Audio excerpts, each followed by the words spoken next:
off on yet another trip around the UK and Ireland in the search for birds to paint. Oh, there's something right up there. Oh, what is it? We're going to Derbyshire to see the dipper. Oh, look through there. Oh, yeah, I see. London to see peregrine falcons.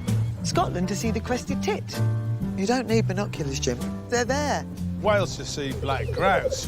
I'm stood at the top of a mountain looking at this with you. Northern Ireland to see the puffin. And Ireland to see little terns. Oh, cute! And I'm going to be painting them back in my studio, whilst employing a wide variety of techniques. I am a novice at this, but I'm trying my best. Oh, yeah. Along the way, we're going to meet some of our friends, birders, artists, art lovers. I painted! Woohoo! Marvellous. Jimbo, I'm going to be doing some painting too. So do you reckon you can do that? I'll give it a go. Oh, he got pooped on! And we do have a laugh, don't we? Oh, we have a right laugh. Knitting, I always paint naked. I'm happy to join in. We'll also meet a lot of local artists. Oh, very lovely. This is going to look amazing. Wow! That is an actual dipper. Look. Amazing. That is a happy, happy moment. So that is me, Jim. Look at that. And that's me, Nancy. And a fine selection of feathered and not so feathery friends.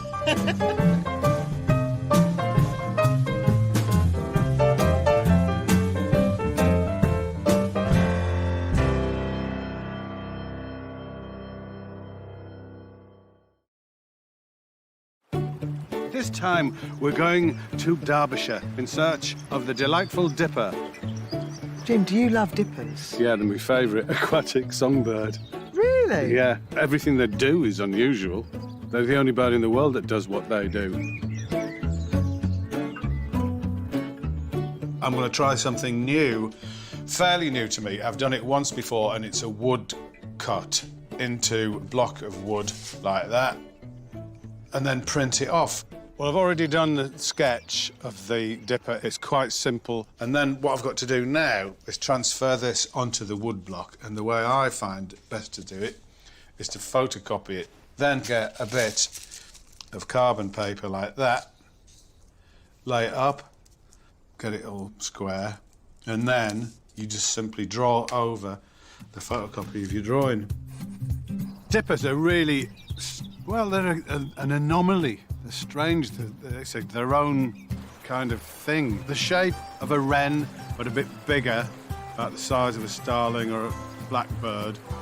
And they're standing in the river, dipping the head in and out 60 times a minute sometimes, looking for various underwater insects. And then if they see one, they'll go down under the water and walk around, and sometimes fly underwater. And they're absolutely unique, so I want to maybe try and get a bit of that uniqueness. I'm just check, make sure that's going on onto the wood. And it is. I think this is the same way it's been done for centuries.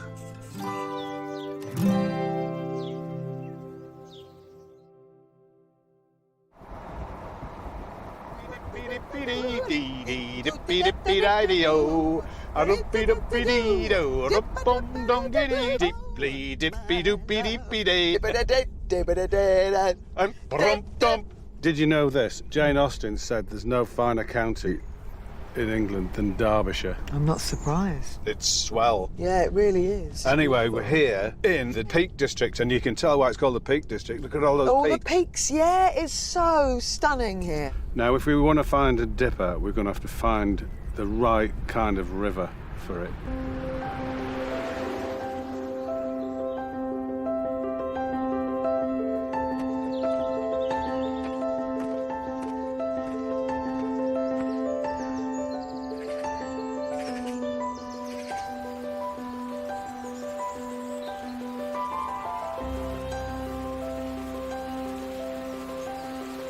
Well, this is beautiful, the River Wye. Beautiful, I love it.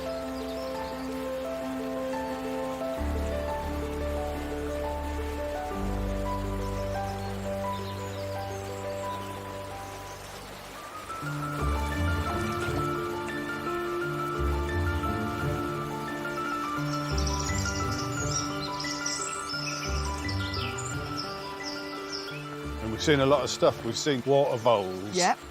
A song thrush feeding its chicks a blueberry, by the look of things. Yeah. Wagtail, the dance with the tails down in the air. And what is amazing is, if you see the beaks, they've been going around catching mayfly. When they're going to get another one, why don't the others fall out? But we haven't seen a dipper. No, but we are in the kingdom of the dippers. Yes. And we're going to meet an expert, Kate, who knows where they lurk. Brilliant.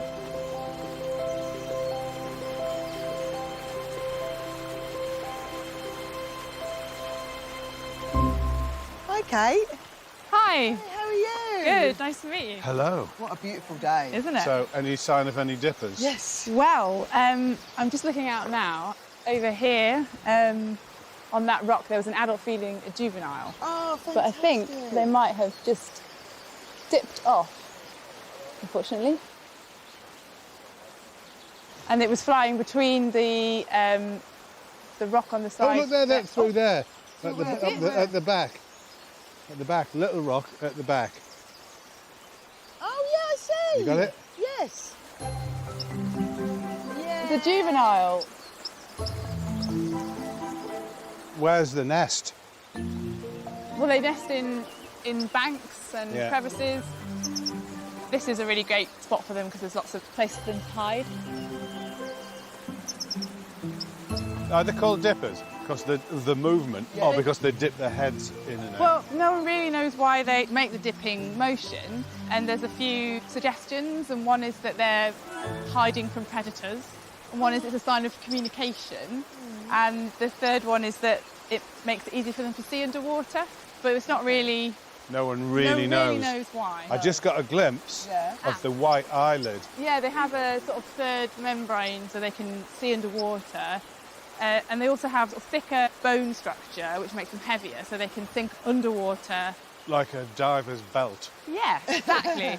But they're aquatic, but they haven't got webbed feet, which you might Yeah. think from other... They've got really strong feet, haven't they? So they can- Yeah, the claws grip so they can on. hold on to the bed underwater. And then they use their wings to kind of steady them. Are there a lot of dippers around here? Yeah, they like fast-flowing upland rivers, and they're also a sign of good water quality because obviously the invertebrates and insects that they eat need to be of high quality. They just- Oh, I see it over there. See the yeah. adult? Oh, I see it. Oh, yes. Yeah, dipping now, calling. They've got a really loud Oh, call. they've got the big white chest. Yeah. Now, that juvenile, when the adult turns up, There dipping it up is, and down, there. and then she's doing that wing movement, they're dipped. Is it like Muscles, a sort of dance? exercising. But Anyway, you reckon there's some more dippers up that way?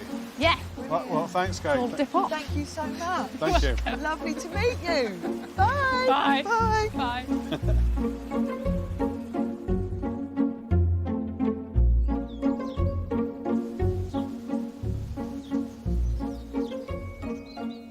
Overhanging trees there. These are kind of deciduous trees there. There's not a lot of scope for improvisation on a woodcut because you've done the drawing and you've transferred it to the wood, so you're kind of locked in there to what you can do. You can maybe just go astray a bit with the carving, but you're pretty much set from the drawing. And then that is kind of it. So when I take that away, I should see the image transferred onto the wood. I've never been particularly drawn to wood as a material. I'd never wanted to be a carpenter or a wood carver, but my dad was. He did a lot of it. And this is one of his tools, and he would really, look at that, that's quite tricky. I think this tool is so old, I think it needs sharpening, but that's my dad's old one. But I, because I live in the future, have got a power tool, which makes things a lot easier. Dust gets everywhere, so on with the mask. We're all used to wearing these. I'm sure you'll agree. Preparing to grind.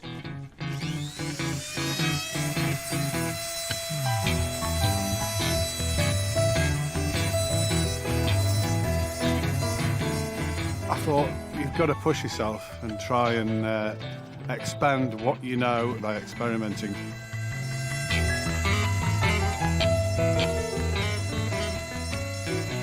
But to do woodcut, especially if you do it the way I do it with a power tool, you get a kind of huge amount of vibration that goes right up your arm.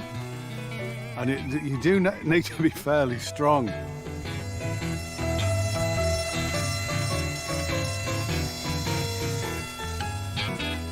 And feel it in my fingers and my hands as I'm doing it. I've got to have to say, I am a novice at this, and there's people who are going to be seeing me doing this and say, well, that's wrong, but, you know, I'm trying my best.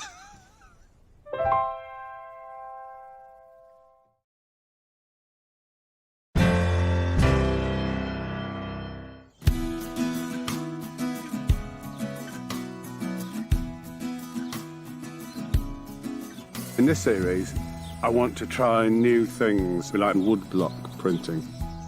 Because it's a really old thing, medieval.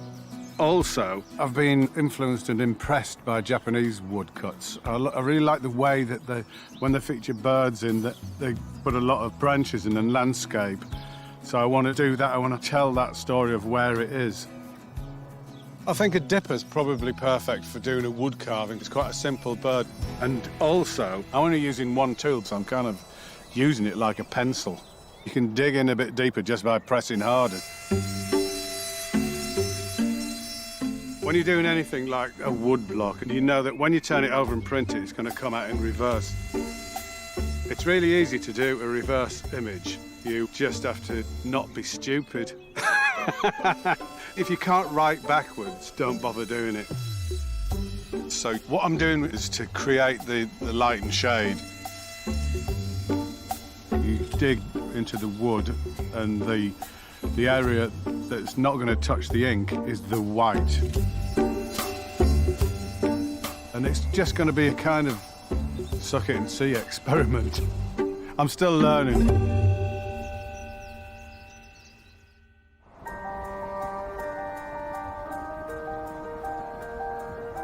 Well, we've seen some dippers, but I know where we can see some more quite near a huge stately mansion.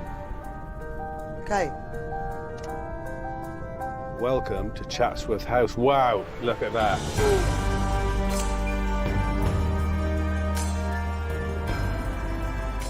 Oh, my word. It's been the home of the Devonshire family for over 500 years. Amazing. All the gorgeous trees. It's just incredible. Look at the gold. Are we going to go in? Well, not right now, because first we're going to meet our good friend Nitin Ganatra. Yay! I can't wait to see Nitin. We're going to do some bird watching and some painting at a distant corner of the grounds.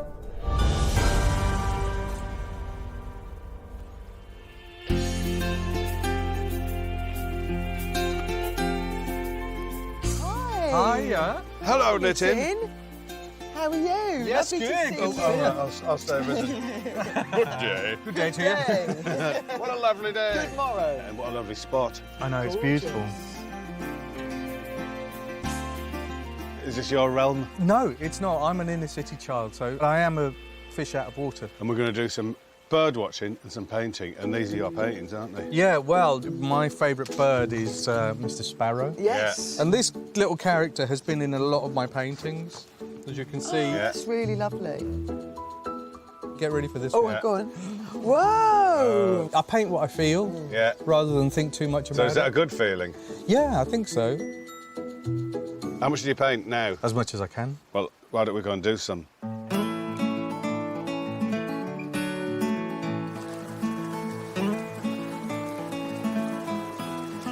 Hope we see some dippers. Don't know what a dipper looks like. It's like the size of a blackbird. Looks like a wren, brown with a Yeah. white bib on. Hang on, So over here. there on the other side.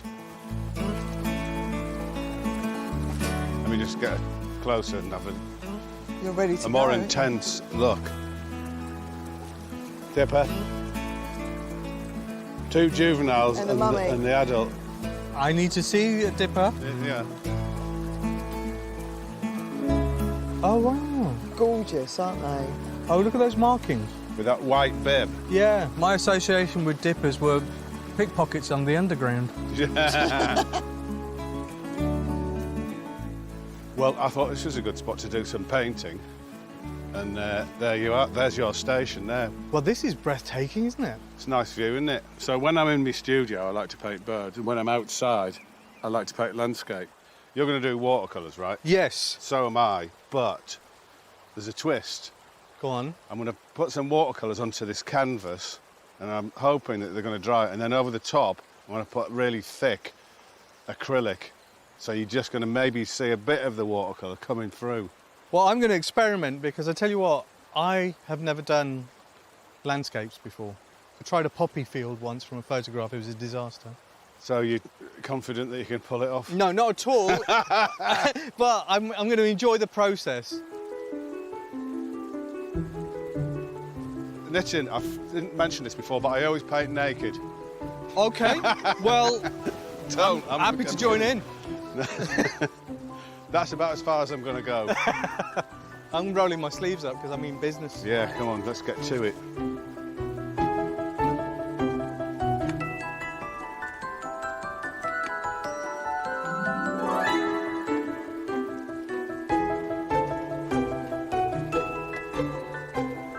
I'm going extra loose. Are you? Yeah. And I'm not talking about a medical condition. I'm going to try that once I figure out where this is going. Often I'm just guessing. I don't know what horizons do. I don't know what vanishing points do. I've heard these terms used.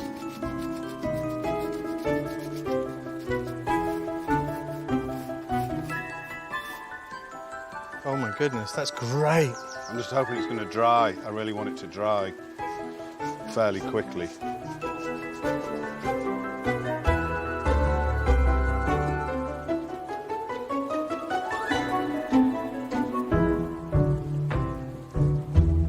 As much as there's this lovely green, I want to make the sky the feature. It was blue not long ago.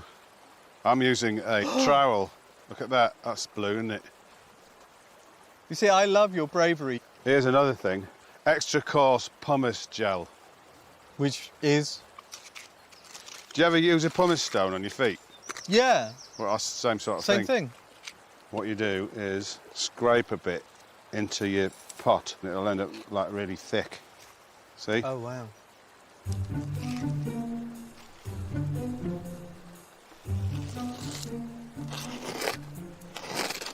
I kind of like the idea of using fluorescent colours, but I haven't got there yet. Yeah. I'm just looking at light and dark. So I can see light sky, a sort of black strip in the middle, and then a grey bottom area. Oh, I see what you mean. Yeah, it breaks it down a little bit. I've turned my picture on the side because I want to get that flow of the river and find a wiggle. Yeah. In one stroke, just let it just go whoop, and don't worry about the mistakes. And I'm just letting the water do its thing.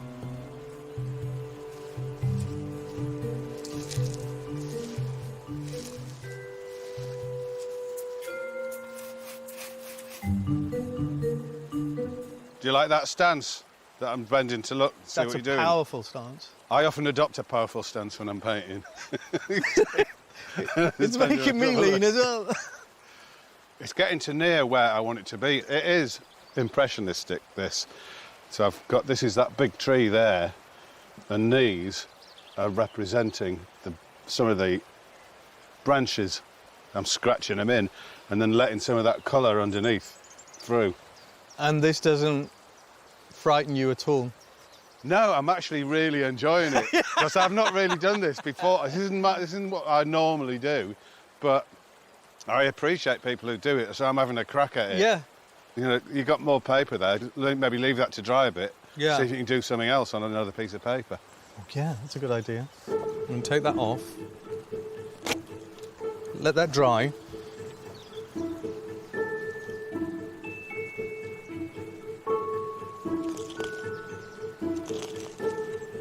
OK, so I've decided to change my colour scheme completely and do the brighter colours, the reds, the pinks, and move away from naturalism. So I'm trying to open my mind a little bit. That's what you got to do. I like it already. You know, we saw some dippers. Yeah. I might put an extra piece of colour in of a dipper somewhere in the river. I've got some burnt sienna. And this is watercolour, but I don't know where to put them. Maybe there. Flying down the river. Like that.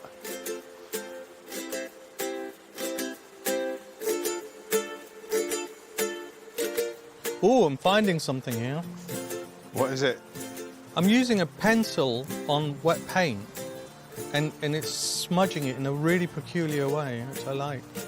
Do you want to try a bit of charcoal? Yeah, I'd love to. Again, a new experience for me. Oh, that's nice. You like it? Yeah, I like it. Oh, yes, now I'm in it. Now I'm in the zone. I'm really enjoying it. I think I just needed to be bolder with the colours. And I like that pink sky. That's a bit apocalyptic, isn't it? Shall I get rid of the unpleasant stain? No. Leave it on? Yeah, leave it on. I just rubbed one thumb mark down like that and it solved it. That's all that sometimes you need in life, knitting. One thumb mark? One thumb mark. Voila. OK. I'm going to walk away. This is how I started. I've got a lovely sky. But that's where I did most of my work.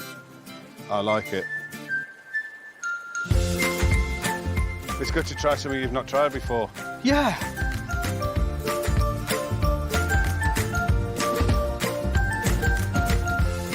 There we are. All done. I've not done that before. Made my heart beat a bit faster. It's good exercise. Woo. For a man of your age. So need a little lie down now, don't we?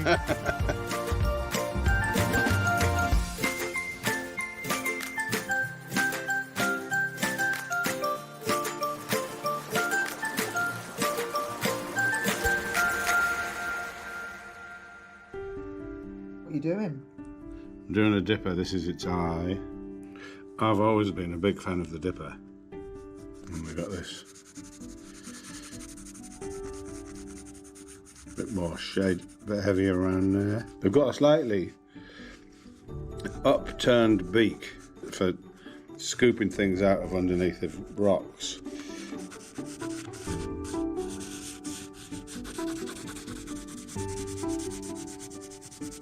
Oh, look at that. Beautiful.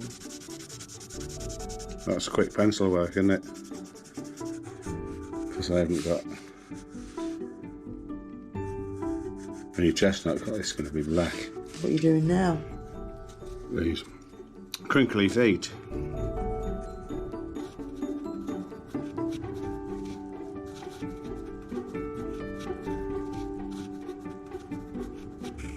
There. That's your dipper. Yay! How do you feel about that? Oh, it's deeply dippy.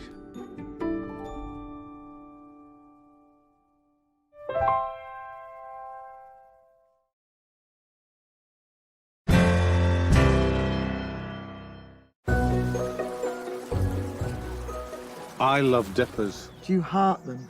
Yeah, because it's got quite a sweet song, but you only hear it in mating season. Also at mating time, the males will puff out the chests, you know, like a rock star does, strut about.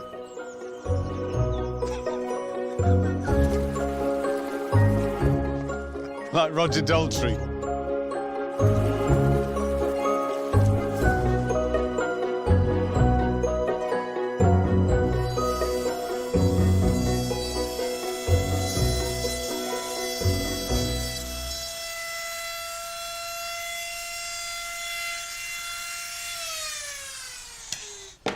That's the carving done, I think. Just going to get a bit of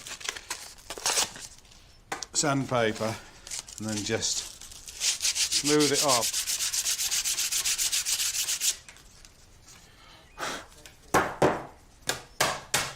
I think that is going to work. Might just scratch a bit more of that eye out. I just want a little bit of light. Doesn't need much, just needs to suggest where it is. Tiny little bit. That's just going to keep the ink off, but not much. What I want to be white is the area that's deepest cut, like that area of the white chest, and all this other stuff that's the surface of the wood is going to come out black because I'm going to do it with black ink. And that is the next stage.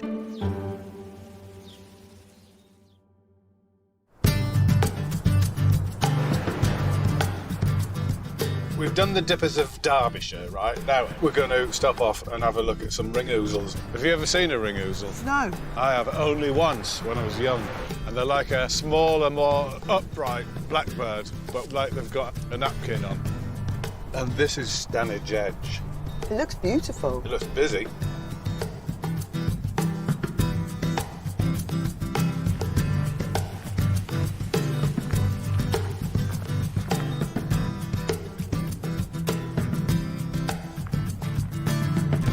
Hello, Tom. Hi, Jim. Hi, Tom. Nancy. What have you found?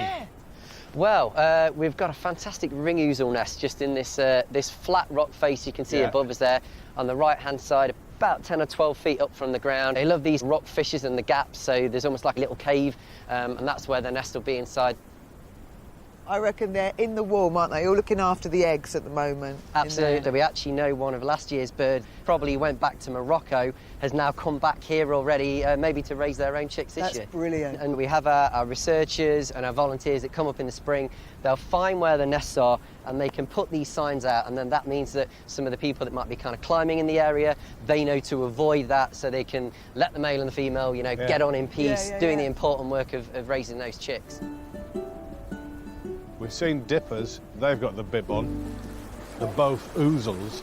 They're both ouzel, so they're kind of old English vernacular there. It would be the water ouzel for the dipper that you guys have seen.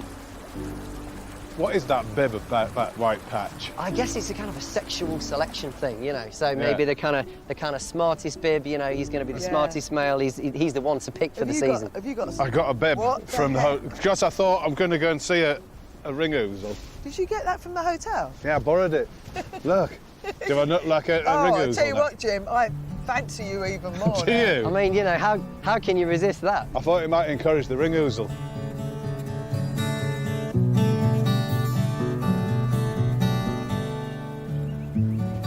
Hang on, what's that? That's the male. He's actually landed on a rock just a bit further down. You know, they've kind of picked the penthouse suite there, haven't they, really? They've got this amazing view out across the valley. It really is know? amazing. There you go, it's dropping down the valley. Yeah. There. Yeah. There. There. Yay, we saw.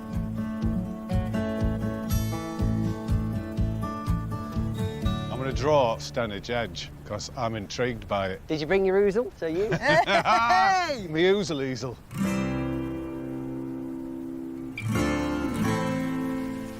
A view of Stanage Edge and this kind of grey day. So grey suggests to me that I'm going to have a go at some charcoal, I think.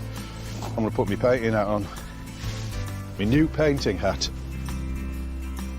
I like the linear aspect, the square, those gullies and cracks and things, and I like that area there that's fallen down and gone on the piss.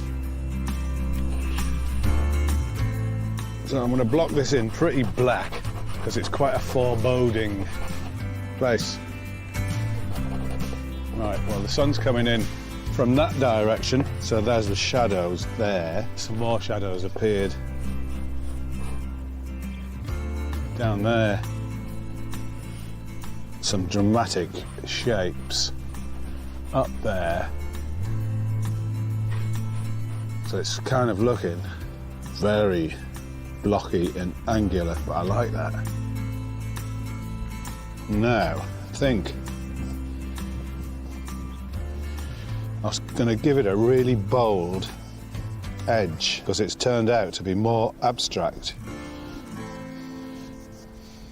than I thought. And I think this will look good.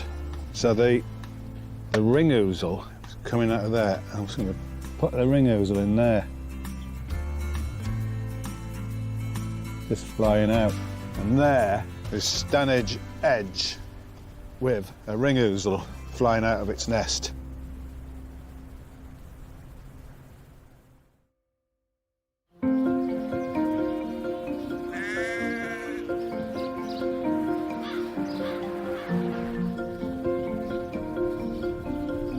My great-grandfather was the estate manager of a house which was quite similar to that and not far from here, but imagine having to look after somewhere like that and all this ground. I can't. I mean, imagine how many staff you would need.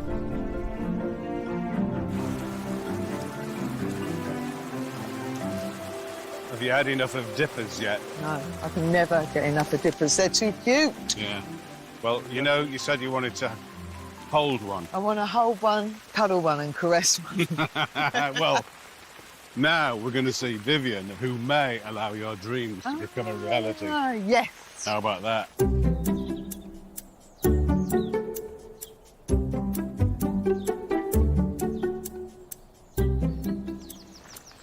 Oh, hi. Hello, Vivian. Vivian. Nice to see This is amazing. Oh, thank you. Curlew. Yes. Cormorants. Yes. Eggs in a blackbird's nest. And I love the colours. It's like a sky, isn't it? We're going to do some smoke firing in the kiln over there, so you'll see how the colours are put into the clay. I am actually very excited. Well, what you're going to do is make a dipper. So I have got earthenware, Yeah. smooth clay. Each of you is going to do a half, and then we're going Yeah. to put them together, and they will come out as a single bird. So you're going to cut a piece that's going to be pressed into here. Like that. That's good, yes. So I'm just going around like that. Okay, so now you lift your bit of clay and tease it and fold it in. So that's it, Jim. So make sure that the beak and the tail are covered. I want every bit of the mould to be pushed into. Yeah. Got these huge edges, cut them off. Okay. We want it to have an edge, but not too big an edge. That is fab. Right, next task. Yep. You are going to take your knife, and what we're going to do is a cross hatch all the way around the edge, because this is where the slip will go. It's runny clay, and Yeah. it'll make it stick together. Each of you take a brush, and basically sort of rubbing it in all the way around. That's it. That's great. Jim, there's almost too much there. Yeah, I've gone too far. He's got... Okay, now we're going to marry them together. Once I'm happy, I'm going to press them together. Press And it. it's just weight. Jim, if you want, we're going to turn it. Yeah. Yeah? And give it another press. Yes. Now then, the moment of truth. The big reveal. The reveal. We're going to split it open. One half always comes off first, so that's half. Yeah. And then, to release the other half, I'm going to just cut round the edge. And there it goes. So that's your wee bird. All of this comes off, Okay. and then you're waiting for it to dry. And eventually, it will look like that. With a hole in the bottom so it doesn't explode. That's in the right. kiln. Yeah. So Brilliant. what we're going to do now is we're going to put these dippers in the kiln. Yeah. Okay. I've never seen this technique done before. Is this really old or is it Yes, new it's invention? thousands of years old. And as you can see, it's just an old cooking pot. Yes. I'm going to use some wood shavings. What we want is smoke, and the smoke absorbs into the clay. If put you those in put now? your dippers in, yep, that's great. Okay. That's perfect. Now we're going to surround, almost like a wee nest, the dippers using all these natural things which will have an impact on the colours. Will they burn at different temperatures or? They do, and they all Well, have make a different different properties. So there's heather, Yeah. and that can make pinkiness that's been Yeah. collected from the moors round here. Yeah, This is lichen yeah. that has come from the Cairngorms. This can make a kind of yellowy Yeah. colour. And then I've got seaweed that's come from Arran. This will pop when the kiln is on. You'll hear the popping. That looks brilliant. That That's looks so nice. so good. And we need wood on top because what I want is heat. I need it to be properly hot. And when you come back, it will be right down. Yeah. Yeah. So Okay, this is it. I'm going to light it. I'm going to let it establish. Then I'm going to put a lid on it, and the flames will extinguish, but it will just be smoke. Okay. So this will burn down. It'll take about 4 hours, and it will be hopefully cool enough to unpack and see the results. Brilliant.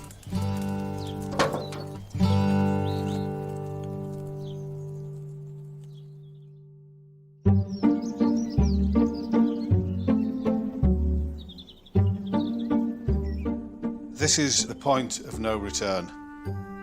I'm using now some block printing ink. I always like to start with a little. Put the ink into the tray and you roll it backwards and forwards until it gets its kind of sticky state.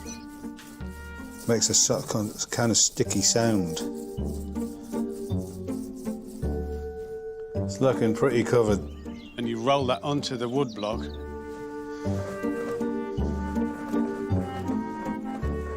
To an expert, they would know how much ink exactly to put on, and I'm not an expert, but I don't actually mind. Right, now on to the printing stage. This is the moment that we've all been waiting for.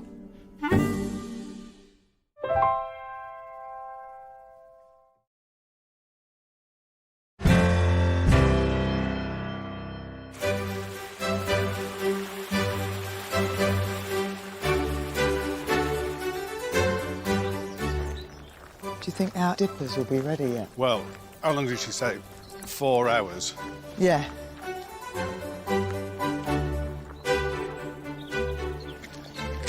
Isn't it absolutely stunning here? It is extraordinary, and everywhere you look, there's like a secret feature where you least expect it. Here's the house. I've heard there's some nice fine art in here. Whoa. The artist will have put himself in it somewhere. Oh, really? It's probably in there, the naked one.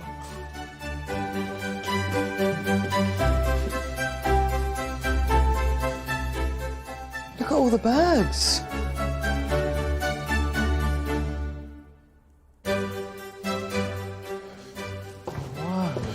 Wow, look at these carvings.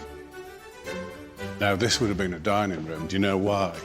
Because these are all game birds. Like, you've got pheasants. Yeah. There's a partridge there. Woodcock. This is Snipe. and fruit hanging as well. And fruit, yeah. This is, to let you know, this is what you're eating.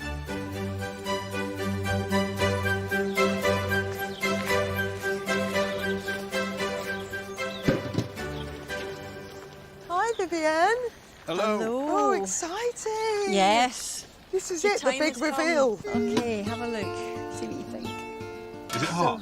It isn't hot. I'm going to take out the dippers Yeah. so you can have a look. Wow. Oh, this works so well, isn't it? I can't believe it. This is quite dippery looking. That actually looks like a dipper. Look, that is an actual dipper. Look, it's actually got the... Yeah, that's my one. It's And the listen, colour of a dipper. If I had planned it, it would not have happened. No, I you have can't, can tried you? that in so many ways. I've been trying this, so Amazing. that is a happy, happy moment. Yeah. That's brilliant. What we would normally do is clean a dipper, so it goes in water, It's having a bath. having a bath, and it intensifies the colours. It's like putting a pebble in, and it brings out the Right. colours. Lovely. And we're going to And not dry stay it. intensified. It will once we polish it with wax. So this is one that I polished earlier. It came out of the same firing. Yeah. I was really pleased with it. It's had its bath, it's had its wax, and you can see there's a sheen. It's like a nice sheen. Beautiful. Yes. So this will look like that in the end, but it needs Once you've put the brightening wax up. on. Yeah.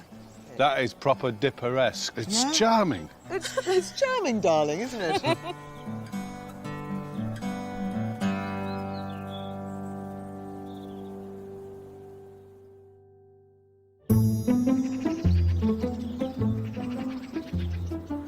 I'm hoping to print a dipper in a river with a forest behind. Now I'm using this printing paper. I'm just going to drop that. This is pretty loose. I'm going to drop that over on top of it. Then goes the blanket, as they call it, and drop that down, and it's ready. Okay, let's see where Nancy is. Nancy!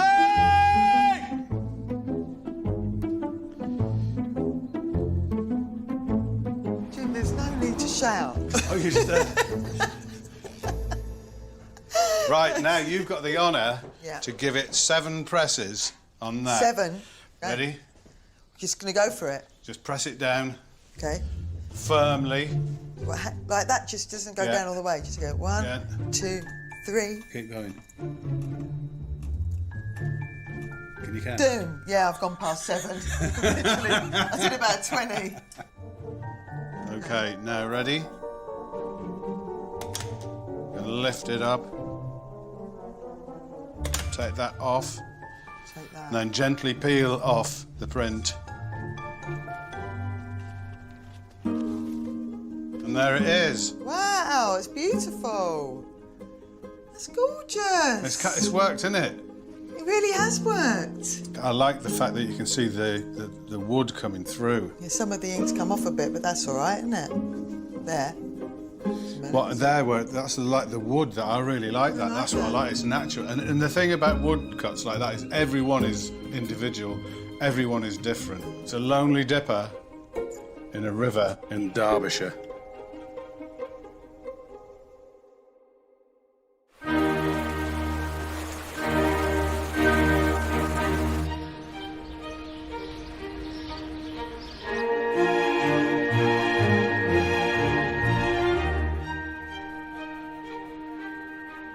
Well, darling, we've seen Derbyshire. Yes. We've witnessed the dippers. I'm wearing my dipper outfit. And now we're back at Chatsworth. It's beautiful. Fabulous, fine art. But, my darling, what can compete with my magnificent woodcut of the dipper?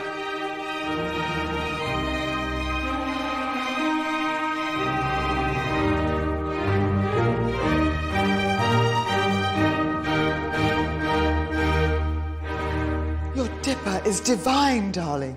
Dip, Dip, dip. doodah.